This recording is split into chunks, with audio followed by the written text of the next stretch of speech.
Bismillahirrahmanirrahim.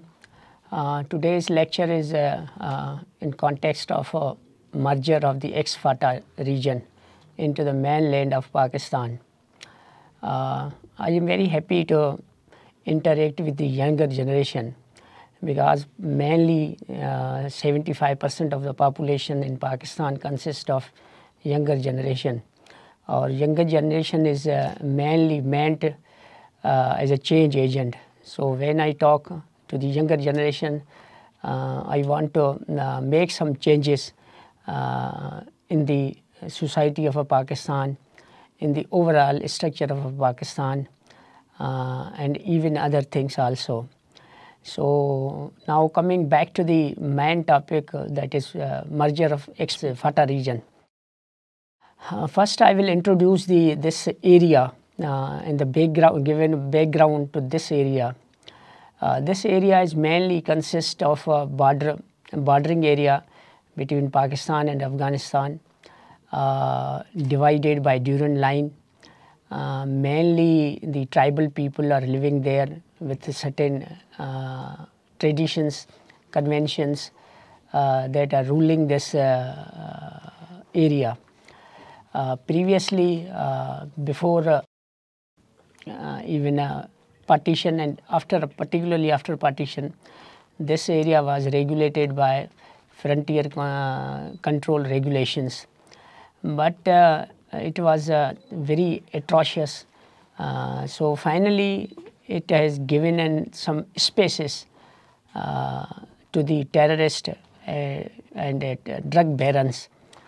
I can call it a grey area that was lying between Pakistan and Afghanistan. So these people are also inhabiting the other side of the Durand line, meaning thereby that this is a patch of the people that is living on the either side of the Durand line in Afghanistan and in Pakistan, mainly regulated by these conventions and traditions, and it has given rise to the terrorism and the narcotics peddling. Finally, we have seen in the past that this area has given rise to the terrorism because of loose spaces, because of the grey area. The governance was not so good and mainly governed by the tribal leaders. So that's why these spaces were governed by the non-state actors, that is terrorists and this narcotics dealers. So finally, the state of Pakistan consists of mainly the Supreme Court, armed forces, and the parliament. They have decided to merge these grey areas into the mainland of Pakistan. What do you mean by the merger of these areas into the mainland of Pakistan? I will call it only the enforcement of the fundamental rights in these areas enshrined in the Constitution of Pakistan. All the regular laws that has been extended to these areas, replacing any convention, any tradition of these areas. These fundamental rights are enforced through two instruments of the law. One is a police and another is a judiciary. That is judicial law, that is constitution, and the police law has been extended to in these areas, meaning thereby that they will be treated equally at par with the people of rest of the Pakistan, and the constitution has been extended into these areas. So now I will particularly talk about what the police is doing there. These areas were mainly regulating the policing functions in case of levies and khasadars. This was a tribal force headed by tribal leaders and even consist of tribal people selected and picked up by the tribal leaders, but it was lacking the training and the capacity.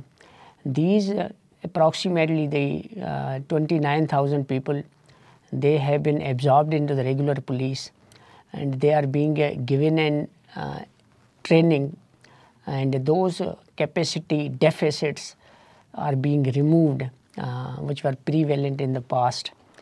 And now we are also, besides these absorption and the training programs to the ex-levies and ex-khasadars, erstwhile levies and khasadars, we are embarking upon the recruitment process. Newly youth will be recruited into the police, and then after that recruitment there will be a new phase of these areas. Judiciary has been extended into these areas. Session judges are being placed there. High Court is taking a cognizance of a situation there. Even a jurisdiction of the Supreme Court has been extended to these areas.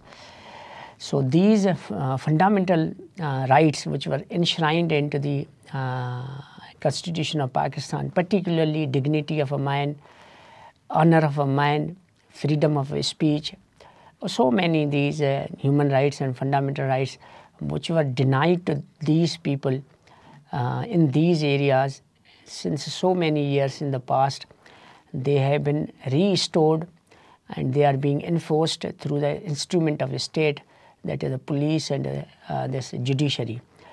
This means that supposedly anybody thinks that police is not performing a function, judiciary is not performing a function, or organ of the state are not properly functioning and delivering, they have a recourse to the judicial forums according to the Article 199, that government functionaries are supposed to do, ought to do these things, and they will be ordered by the judiciary to do what they are ought to do in context of public delivery.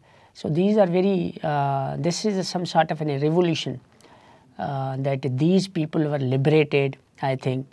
Though the land was liberated in 47, but the people were liberated through this merger.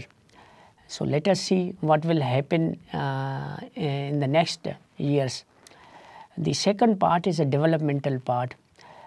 We have absorbed these people, we have given a training to these people, and we are establishing the police stations there. Though the infrastructure is not so good, but the government has allocated money, budget, despite the fact that financial health of government is not good because of pandemic, this corona pandemic.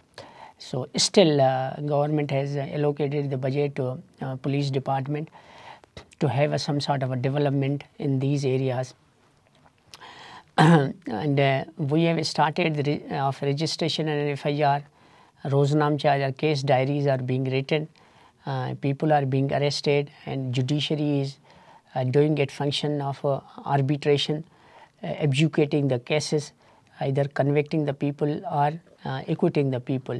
So, but this is the initial phase of this merger, though it will take some time that for the completion and for the realization of these fundamental rights to the people of that area. But we are very hopeful. It's a very success story that rest of the Pakistan is ready to hug these people, to kiss these people, that they should be brought at par with the rest of Pakistan's citizens, that they should realize their fundamental rights according to the Constitution of Pakistan.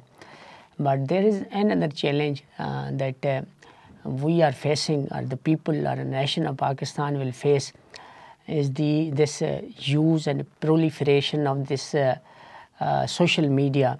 Social media has a very good implications, connotations, but there are negatives attached to it also. We are living in a post-truth era. Post-truth era means that everything is being regulated, behavior is regulated by the emotions rather than facts and factual positions. So there are so many prejudices, biases in a society. So it may influence the behavior and conduct of the people. So we have to be very careful, particularly of a youth which is using this social media to the possible maximum extent. So we have to see through this spectrum also, that we should not be carried away by the emotions, by this post-truth arena's dynamics.